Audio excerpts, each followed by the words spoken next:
Olá, meu nome é Alexandre Santos e eu sou advogado. Muitas coisas têm acontecido durante esse momento de pandemia do Covid-19. As nossas relações diárias, trabalhistas, contratuais, relações de consumo têm mudado diariamente, até mesmo com medidas e legislações editadas pelos nossos governos federais e estaduais. Diante disso, muitas dúvidas têm surgido, até mesmo para acompanhar tamanha velocidade de alterações. É por causa disso que durante essa semana colocamos à disposição alguns vídeos esclarecendo algumas dessas dúvidas. E hoje não vai ser diferente. Vamos falar um pouquinho sobre a relação contratual do empregado e do empregador doméstico. Existe alguma alteração, alguma mudança ou algum benefício que atinge também essa classe de empregados e de empregadores?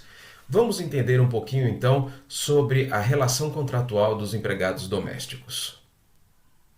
Vamos lá. Duas importantes medidas provisórias foram editadas pelo governo federal, flexibilizando várias questões trabalhistas, tentando evitar no máximo uma demissão em massa das empresas dos seus funcionários, justamente nesse período da pandemia do Covid-19, porque as suas atividades estão paradas.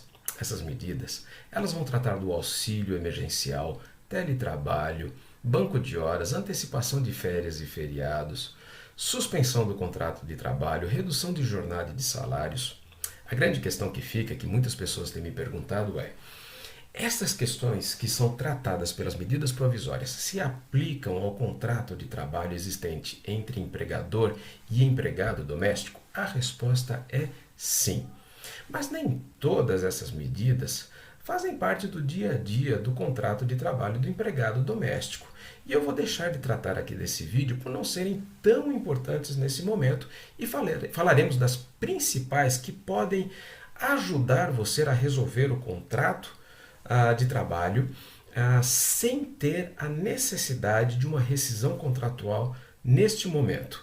As principais que eu quero mencionar são a antecipação das férias. Como que se dá isso? Nas férias individuais, o empregador deve comunicar com 48 horas de antecedência o período que o empregado vai gozar as suas férias. A antecipação, ela vai independer de já ter transcorrido o período aquisitivo. O que isso significa?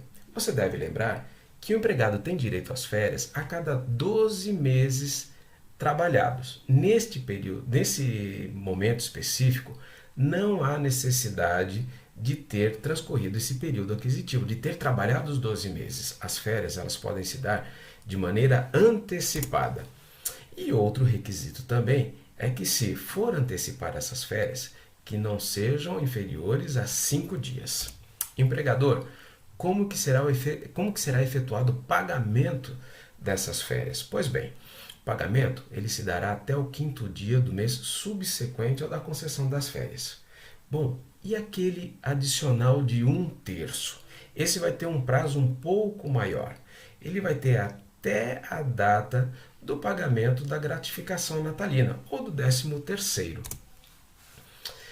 Bom, muitos, quando vão tirar as férias, os empregados eles solicitam que seja convertida 1/3 das suas férias em abono pecuniário. É o famoso vender parte das férias.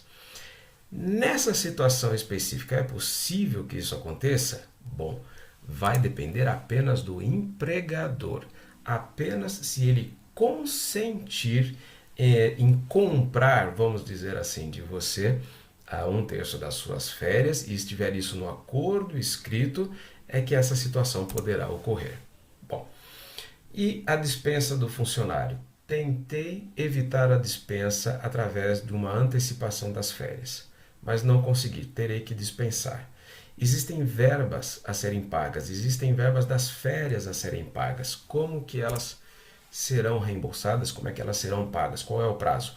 O prazo será juntamente com as verbas rescisórias. Lembra aquele 1/3 das férias que deveria ser pago lá junto com o 13º? Pois bem, esse prazo não mais existe. Se você for dispensar o seu empregado doméstico, você vai pagar esse 1/3 junto com as verbas rescisórias.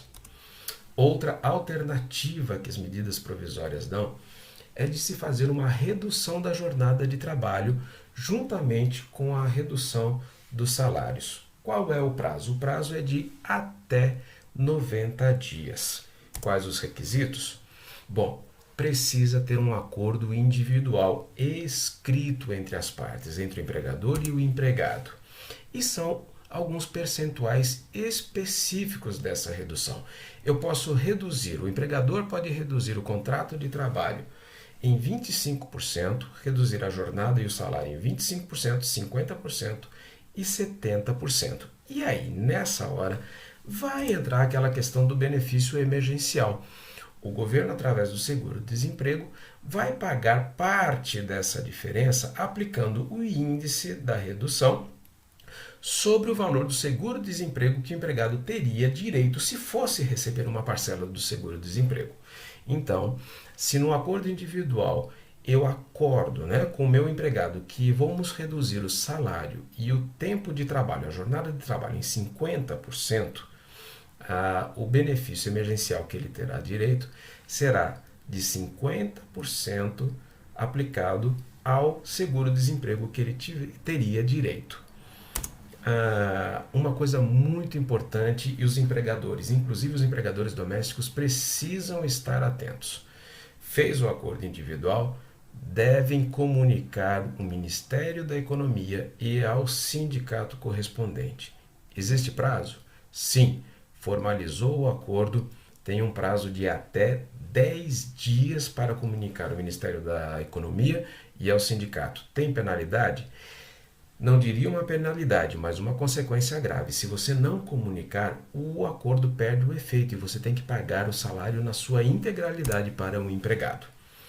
Outra alternativa que as medidas provisórias trazem para tentar evitar a rescisão do contrato do trabalho seria a suspensão do contrato de trabalho do seu empregado doméstico. Tem prazo? Tem 60 dias, por até 60 dias. E tem requisitos? Sim, muito parecidos com o do anterior. Precisa ter um acordo individual escrito e o mesmo requisito. Firmou o acordo? Empregador, esteja atento. Você tem 10 dias para comunicar ao Ministério da Economia e comunicar o sindicato correspondente. E como é que fica a condição do benefício emergencial neste caso da suspensão do contrato de trabalho? Aí, nesse caso, o governo ele vai pagar 100% da parcela do seguro-desemprego que o empregado teria direito. Nessa questão da suspensão, tem algo a mais. O empregado ele acaba adquirindo uma estabilidade do emprego. Por quanto tempo? Por qual período? Pelo período igual o da suspensão, pelo período da suspensão e por um período igual ao da suspensão quando esta terminar. Ou seja, vou fazer um contrato, um acordo individual para suspender o contrato de trabalho por 30 dias. Qual é a estabilidade do empregado doméstico? A estabilidade vai ser os 30 dias da suspensão mais 30 dias contados a partir da data que ele voltar às suas atividades. E há uma possibilidade também, nessa questão da suspensão do contrato do trabalho, de ter uma ajuda compensatória. Essa ajuda compensatória é um valor a ser estipulado pelo empregador, qualquer valor, que vai ser uma ajuda ou uma contribuição tentando-se evitar a perda financeira do empregado. Não é uma obrigação, é uma liberalidade do empregador que vai constar no acordo individual, se assim ele desejar, se assim ele tiver condições de fazer. Esse valor, essa ajuda compensatória, não vai integrar a remuneração quando voltar às atividades normais, quando acabar o período de suspensão, essa ajuda compensatória ela se encerra e ela tem uma natureza indenizatória, não vai incidir sobre esse valor algumas tributações, alguns encargos trabalhistas, o FGTS, por exemplo. Essas são algumas das alternativas que as MPs dão e que podem ser aplicadas ao contrato de trabalho do empregado doméstico. E aqui vão algumas informações muito importantes. Existe uma categoria de empregados domésticos que é de fundamental importância nesse período da pandemia: o de cuidador de idosos. Você precisa tratar muito bem este assunto e ver quais são as possibilidades empregador e empregado doméstico na condição de cuidador de idosos. Existem pessoas, existem empregadores tratando de várias maneiras, tanto dispensando o cuidador de idoso, como solicitando que ele passe esse período de quarentena morando com o idoso e ali reestruturando o contrato. Vai da condição, vai do acordo, vai da negociação. O que é muito importante é saber que o Ministério Público do Trabalho editou uma norma técnica número 4 de 2020, fazendo algumas recomendações para o empregado doméstico. Caso continue prestando atividades, ele dá várias recomendações de como isso se deve dar. Eu vou colocar esta norma técnica, bem como vou disponibilizar também 2 modelos de acordo individual para suspensão do contrato de trabalho e o modelo também de redução de jornada e de salários no meu Telegram, que eu vou deixar aqui o link disponibilizado no final do vídeo, que eu peço para você se inscrever para ter acesso a esses documentos e você possa ler e aumentar o seu conhecimento. Espero ter contribuído, ter ajudado você a esclarecer algumas dúvidas e, mais uma vez, muito obrigado por ter me acompanhado. Estarei aqui à disposição para esclarecer quaisquer outras dúvidas.